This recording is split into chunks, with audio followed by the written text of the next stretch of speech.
We would be told, well, there are people that one can reach out to basically get some idea on the same kind of topic, but that's something else. As you know, there's a group within the Institute that have formed together to do exactly that. As far as outside the Institute, this is partly what Jeff is doing right now, is pulling together this meeting, and hopefully that will lead to, I don't know what the number will be, that'll be up to the design that that group comes up with, but a number of people from both the United States and Canada. So that's all I have to say on that one. Do you have any points that came out of today, any messages? Yes, I mean, I'm glad to know that there's much. Yeah, we won't hear you on the record unless, could I have the microphone back briefly? Sorry.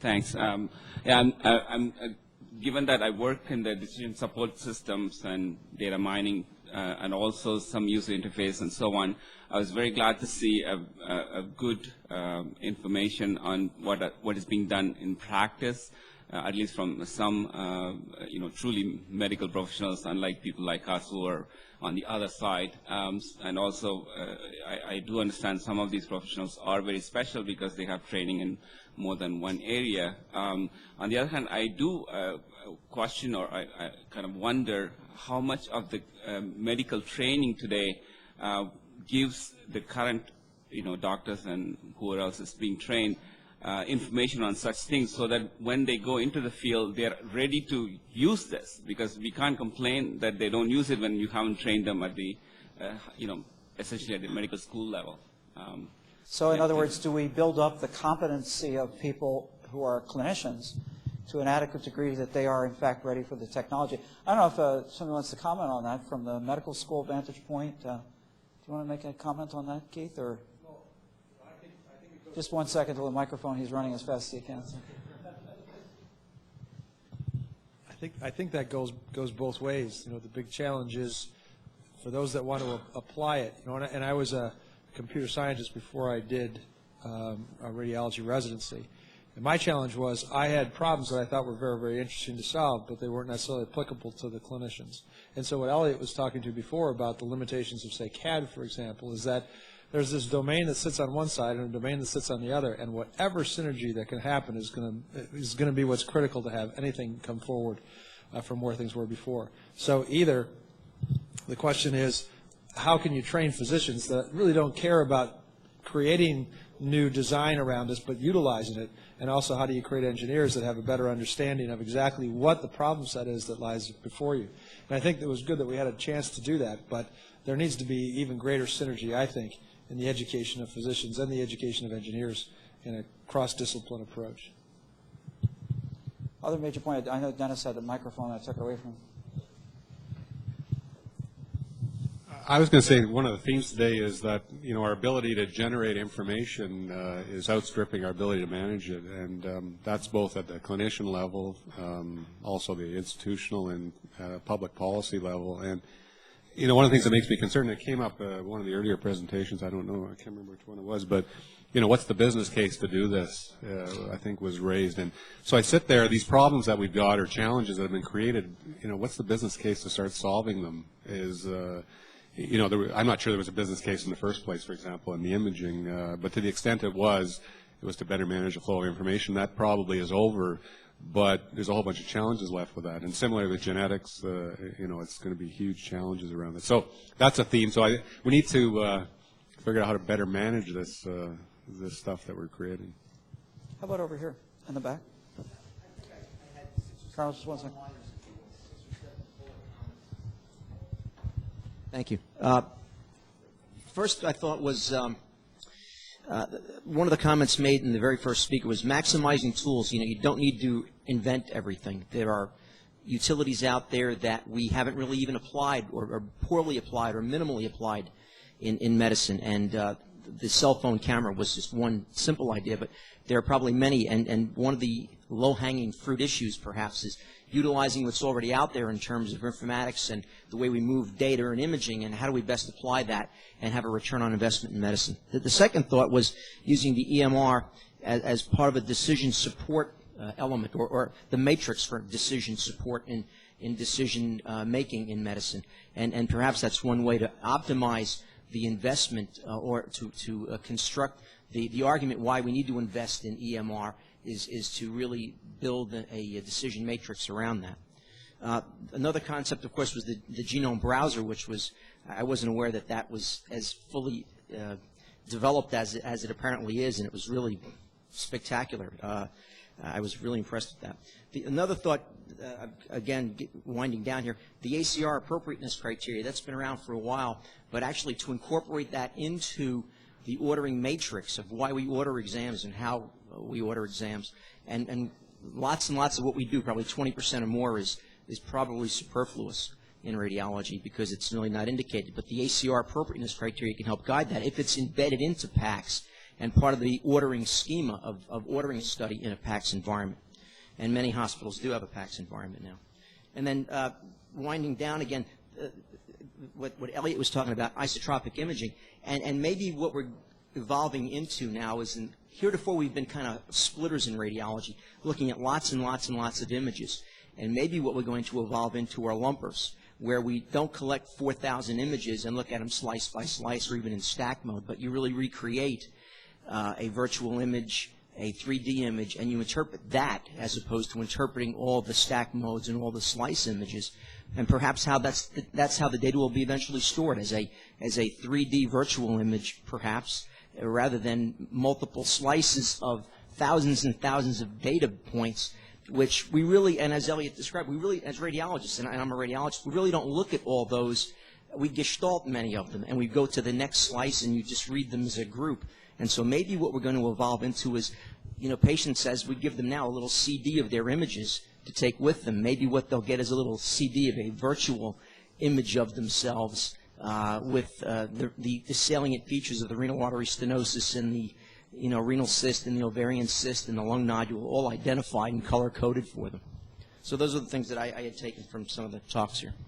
Okay. On this side, comments or summary points or reflections or any of those kinds of things? Yuri? First of all, I would like to thank Dominic and everyone else who worked on creating this symposium, as well as the presenters, because I have a feeling like I've spent the whole day at something like EMEA meeting with the high quality of presentations. And the quality of presentation, what I was impressed very much is that we had really about state of the art, what's going on in the industry, in the healthcare organizations. But at the same time, it was not really just industrial point of view with promotion of some kind of products or services, but rather it was a scientific component, strong scientific component to all these things, because they were addressed, research that was done, they were identified also some problems that have to be solved, and it was the time also for discussions. So another thing that I wanted to say is that I think that what was done, like half an hour for presentation, and then 15 minutes panel and 15 minutes from audience, I think that this is a wonderful design, because it doesn't put too much pressure on presenters, because usually people that come, especially from so far away, and they have usually a lot of material to present, and they have also not just present something like very short and allowed 5 minutes for question, but rather to present the work that is work in progress. So I think the design is great.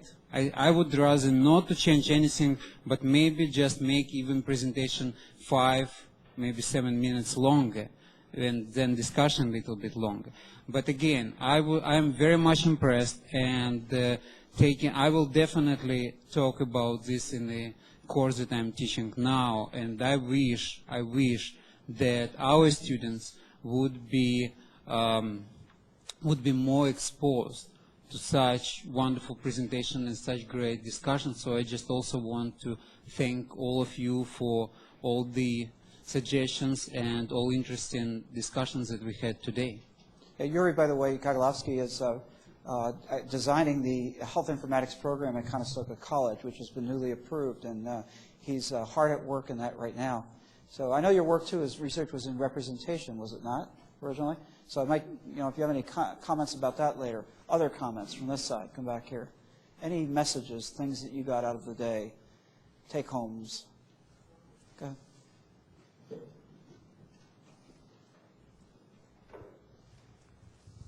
Yeah, first of all, it was very nice and very interesting. There's one central theme, I think, that you can extract here, or at least that I could extract, and that is, it's not been mentioned as such, but a lot of this is about modeling. It's modeling of the patients coming in and triaging them, modeling your triage process in acute, non-acute, even according to cost. It's also modeling of the gestalt of the radiologists now and in the future. It's also modeling the way the hospital as such work and think of workflow and how you can improve cost and efficiency. But it's even modeling the physician, because we see that different physicians have different ways of ordering and different ways of assessing their things. So that's just my view. We have several other people here, by the way, Steve Gray and Ken McKay. They rhyme. Who are looking at it from that vantage point of, the workflow and so on. I don't know, do you guys have any comments? Steve? Get the microphone to him so we get every single word so I can use it against him. And he will. I spend most of my time helping my clients, our clients, develop new workflows and take advantage of technology. So most of the time I'm hopelessly lost in the forest. And this conference has been very refreshing and uplifting in terms of reaffirming that I'm most of the time on the right pathway in terms of where you guys are taking this. I think we have some technology to be developed yet, obviously, and you guys are doing a good job of defining what those developments need to be.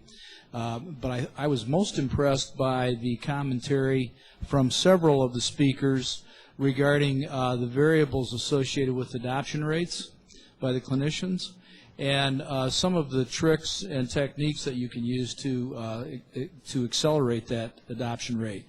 That, to me, is the key impediment that we face every day in trying to get our clients to implement new workflows and new technologies, and then optimize those. The other thing that came out today is the ongoing effort associated with this. Our clients acquire a software application or a piece of technology.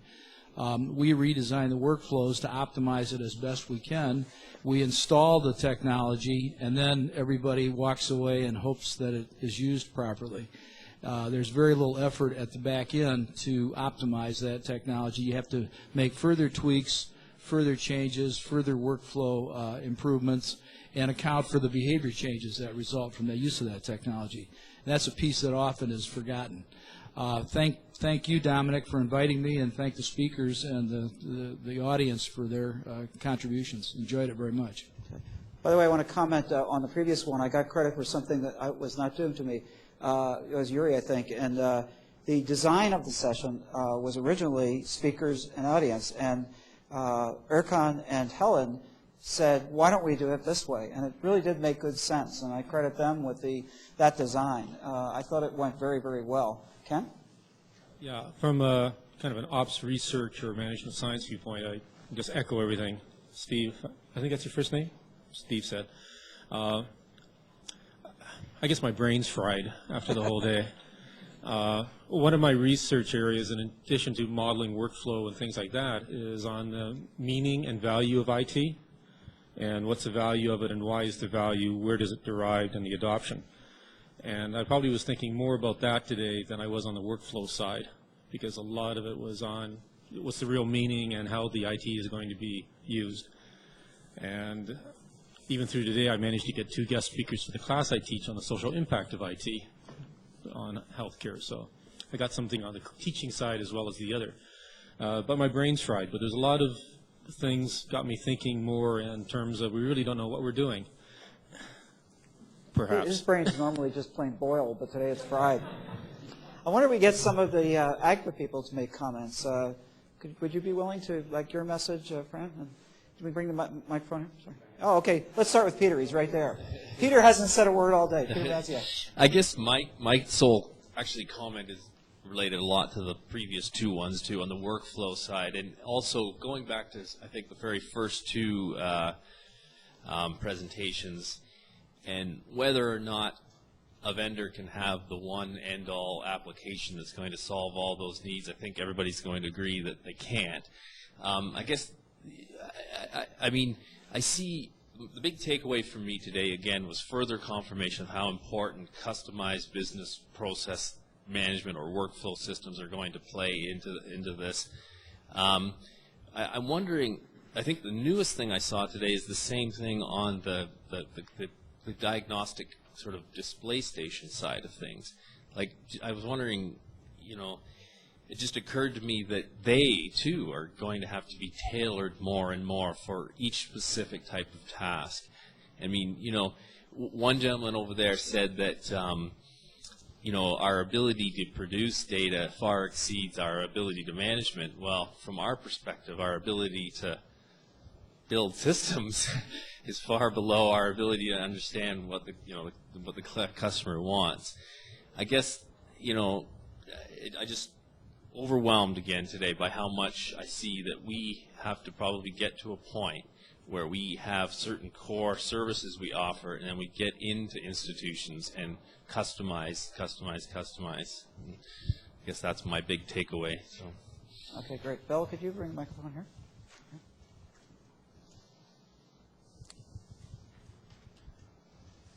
We have seen here 4 different opinions depending on the specialties working in.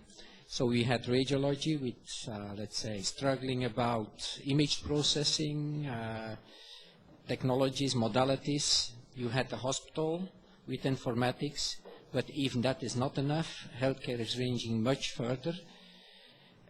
It's also the community, and it's the patient. And let's say the patient was a certain moment, his genes only. I should say that's finally the reality. I didn't see any conflict over there. It was different opinions, part of the puzzle, and the common lead is the 1 and the 0 of the information going forth and back in different forms. But still, I'm just thinking, what's the best solution and what are the priorities to put in healthcare at the level of informatics? You can say spend all your money on computers in the hospital, or give every family practitioner a PC, or give the radiologists supercomputers. There must be priorities, but things have to fit together. Ultimately, my last question is, and it's something to think about home, is for healthcare itself, is informatics the core of the solution, or just one of the many ways to get somewhere in the improvement of the quality for the patient, lowering the cost and so on? Or are there other priorities we also have to look in out of informatics? I'm not saying that informatics is nothing, but as a patient, if it's an emergency, I rather have antibiotics than an electronic patient record at a certain moment. So there is a context, if you want to. There is a context, and there is, well, let's say in a few years, informatics will become more and more commodities where the normal rules of the market are applied. So we have to be prepared to say, okay, what's the most efficient way to have a successful introduction of informatics? You only get one chance. If this is a failure, something else has to come. But it was instructive, and I know a lot of the speakers also, and well, even today I found some new things in this, like a special new car, and maybe if I could pick on the business leaders here, I don't know, Fred or Johan?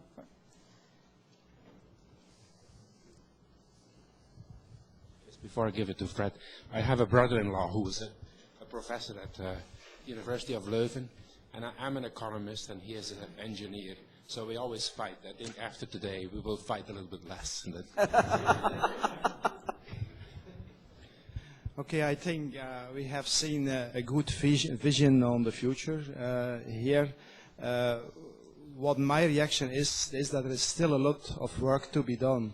in defining the appropriate research programs, and out of them the appropriate product roadmaps to transfer this vision into real products and economic value.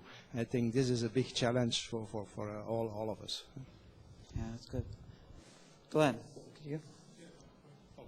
I was going to make a comment. First, I want to come back to Paul Tank's presentation earlier and the portal that you developed for the patients. And just the comment I was going to make is that we're not getting, the industry's not getting that yet. If you look at the advisory board, and we're a member of, that's a U.S.-based research organization. They've just set up an informatics group, and their focus is all provider side.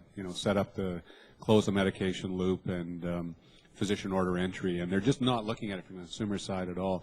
And similarly, HIMSS, I've been to the last number of HIMSS, and the one going forward, this is not on the agenda, but that's the real way I think this change is going to happen. I mentioned earlier about business case. I think it's going to be the consumer side of the business case. And I think if we learn from the pharmaceutical industry where, you'll note that they don't market to the doctors anymore. They put it on TV to the patients and say, go ask your doctor.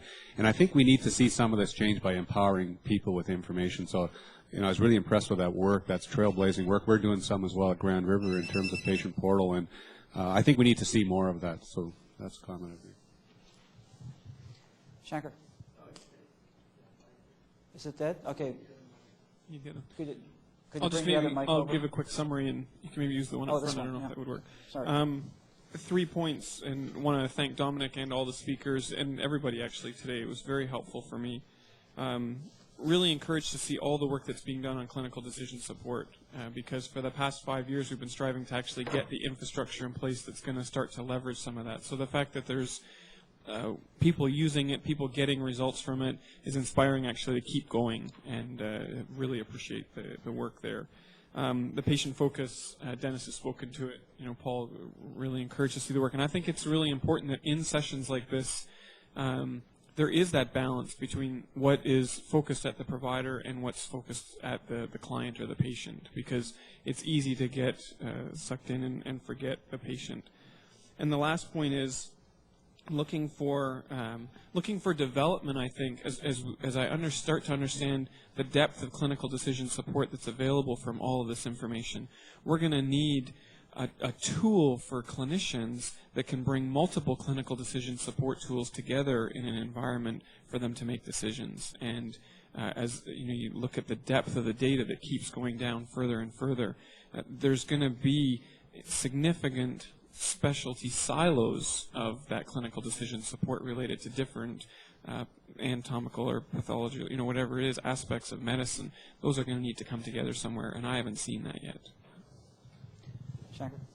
During lunchtime, I was posed 2 questions from people from Agfa, and I shared informatics. I wanted to share it publicly now.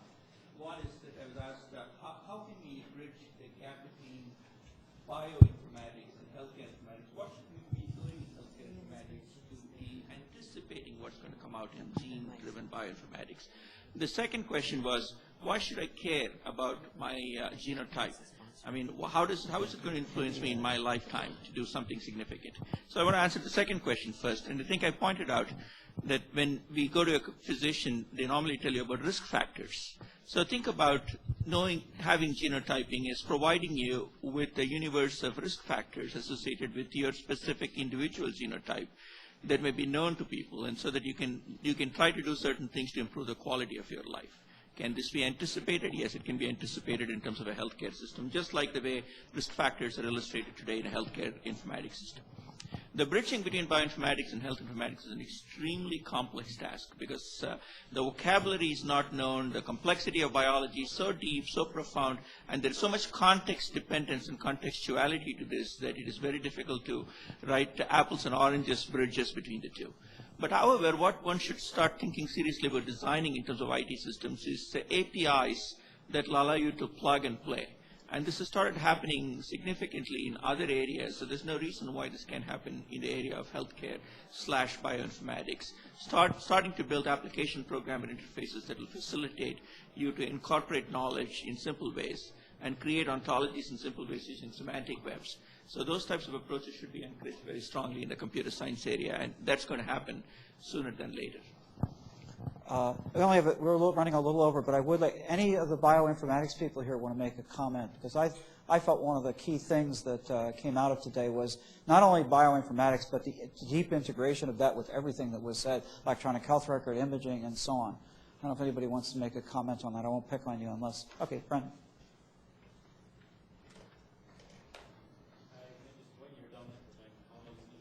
Bioinformatics. One thing that I was wondering, like, from the various speakers, we can now get a huge amount of data. You know, you can get someone's genetic profile, you can get 3D images of their entire body, essentially. And I'm wondering, within the healthcare system, in order to do something like that, it costs a lot of money, essentially. So at what point is there this balance between the best care to an individual versus care to the entire system, essentially, covering everybody?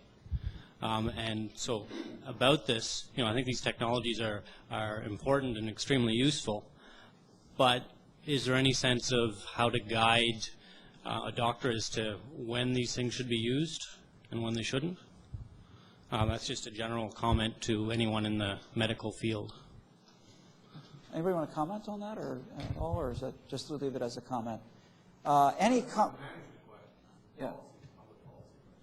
Public policy. It is, and for Canadian system, the bioinformatics could bankrupt it in a fundamental way. But yeah, John, get your microphone in. One comment on a series of questions. One, if I look at the landscape, both presented here and also at home, the single most important thing to do is to get the electronic medical record out in the outpatient setting, period. I mean, that is the foundation for decision support, for linking to patients in a wide range of things. So if you had to place your money, that's the number one here. I think on the bioinformatics, our belief at Partners is that within 5 years, we will need to be able to store genomic, proteomic data within the core patient record. That will just be a fact. And that we'll have to have polygenic sort of decision support related to predict it, you know, predicting whether you're at issue or not at issue, et cetera. So that will, within 5, certainly at 10, that will be a routine aspect of the electronic medical record. How you store it and how you run that decision support is unclear. I think to the latter point here, you get it out and it's a foundation, and you incrementally move from there. And you know, one step at a time, you go after radiology costs, and you go after drug costs, and then you go after diabetes management. That may not be the normative sequence, but it becomes you take a step up, and then there's this series of incremental gains over very long periods of time, which progressively lead to the improvement of care. Now, what's the right sequence? Depends on where you are, depends on the issues, depends on the culture, and a wide variety of things like that. So there's no stock answer. The only stock answer is you got to get that foundation in place. Otherwise, it is almost impossible to make the kinds of gains that we're going to have to make, either driven by bioinformatics or driven by comment earlier on just getting the darn costs down, because you're going to bankrupt the economy or destroy certain industries, the automobile, for example, unless we do some major movement along those lines. Any comments that we'll all not do as well with if we don't go home without them? Very quick ones. Yeah. I had several issues, but I will only take the most important to me, and that's the fact that I more than ever realize that Agfa as a vendor should invest in semantic technology, because this is more and more becoming core technology. So the semantic web came up many times.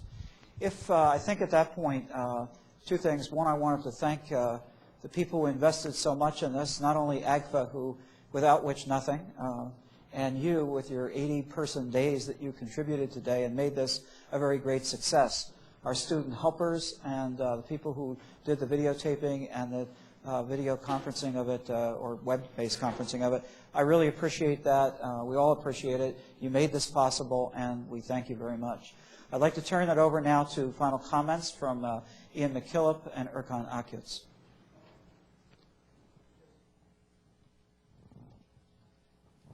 I'll go first. I think we heard a lot. I think we heard a lot from the presenters. We heard a lot from, our inside Agfa people and from the academia and everything. But I saved some of my comments to the end. The one thing I think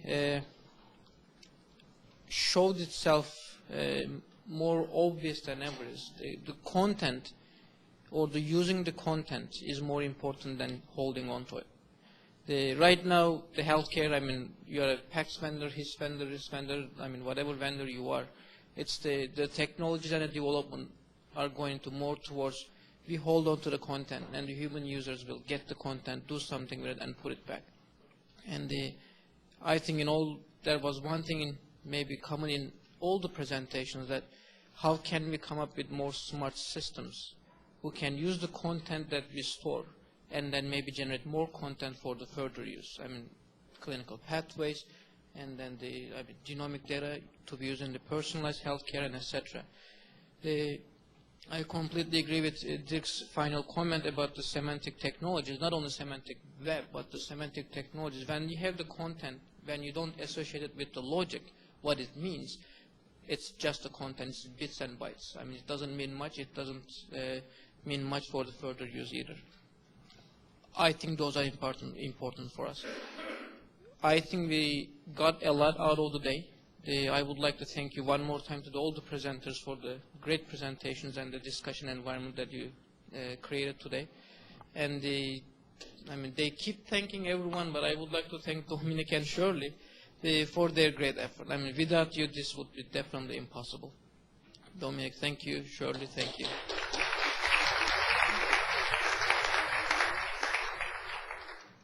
And I would like to pass the mic to Ian. Thanks very much. I felt that I learned some startling facts today. One was that I was going to die, and secondly that Shankar already knows why. I thought to myself as I looked, I like many of you, I think probably made lots of notes. I looked through them and realized that these were just some of the many things that I saw that we had that I thought were sort of like a valuable peek into the future, which was a bit of the goal of today. Where are we headed as those of us who work in this area of health or medical informatics? And today I think we saw a future where patients play a very active role in managing their own data and being active members of their care team. A very different model, with all due respect to my physician colleagues, than maybe we had in the past, where the patient came in and we know what they should do. Physician colleague told me a saying that I just love. He says, despite all of the science that we saw today, and with all due respect to those of you who each day go back to the hospital and do great work, my colleague says that medicine is really just entertaining the patient while nature takes its course. So. But I also saw today a future where remote monitoring means you don't need to leave home to see the doctor or to see the care provider. It may not even be the doctor, that will be able to bring care to you. And certainly in North America, I suspect, I know for sure in Canada, I'm sure the U.S. faces the same challenge. So much of our country is remote and distant from high-tech healthcare. For those of you visiting us today, what's the number, Dominic? 80% of us in Canada live within 200 kilometers of the U.S. border or something. So we are clearly all along the southern part of our country, but that still leaves 20% of us who are nowhere near a major center, and we need to bring care to them.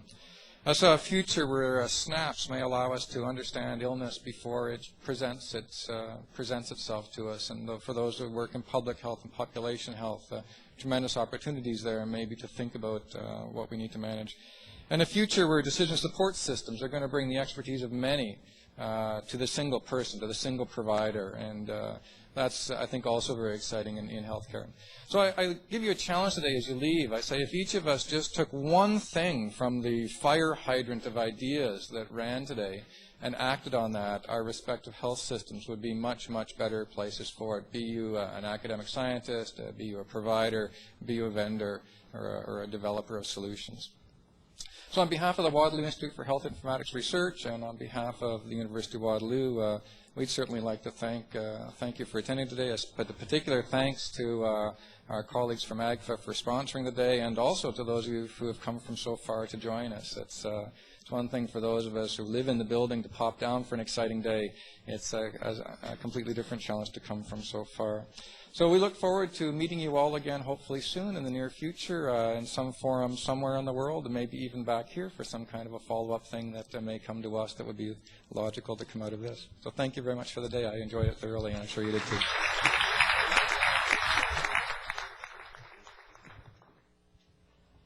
Well, I think that brings everything to a close, and I'll say thank you to everybody as well. I guess that's the role of everybody right now, is to say thank you, thank you. But thanks in particular to Dominic. He distilled all of the possibilities of topics that we were going to talk about today into what we have seen today. And I leave here very encouraged. I think we will make a better healthcare system and healthcare for our people. So it's been exciting. Thank you for all the thoughtful talks and presentations. If anybody wants more food, there's still some food left in that. Thanks a lot. Bye.